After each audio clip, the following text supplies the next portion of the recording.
The Secretary of Homeland Security is visiting the Arizona border tomorrow. Now, one of the things we're learning is that building a wall may not be as vital as plugging the spots where cars and trucks are already entering the U.S. Members of Arizona's congressional delegation call this a crisis that's allowing deadly drugs to flow into the country.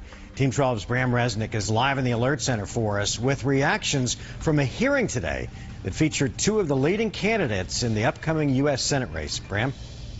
Yeah, this was a rare congressional hearing in Phoenix. Democrat Kyrsten Sinema and Republican Martha McSally were just a few feet apart. Now, the focus was how to ease the opioid crisis by dealing with border issues. A quick fix that won wide support was giving border checkpoints the staffing they need. President Donald Trump wants a wall on the border. But it's critical, as we talked about today, for our security. Republican Congresswoman Martha McSally issuing a warning not about the wall, but about a weak link on the border. The Arizona crossings where people, cars, and trucks enter the U.S.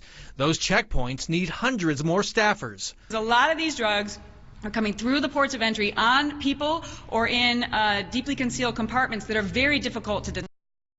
McSally convened a congressional subcommittee hearing Wednesday in Phoenix on the opioid crisis in Arizona. Governor Doug Ducey testified.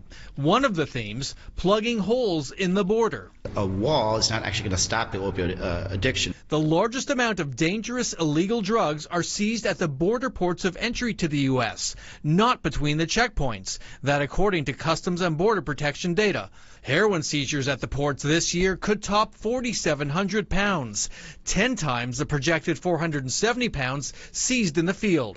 And because we don't really invest in long-term infrastructure in terms of technology as well as personnel, it allows the cartels basically to be smarter and more adaptive. The congressional hearing also offered a rare sight. Congresswoman McSally, we've worked together to help stop the flow of dangerous drugs into our communities. Democratic Congresswoman Kyrsten Sinema just 2 seats away from McSally.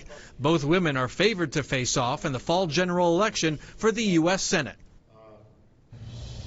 Congresswoman McSally took questions from reporters during a break in the hearing. Congresswoman Sinema slipped out before the hearing ended. Live in the newsroom, Bram Resnick, 12 News. Bram, thanks. New at 5.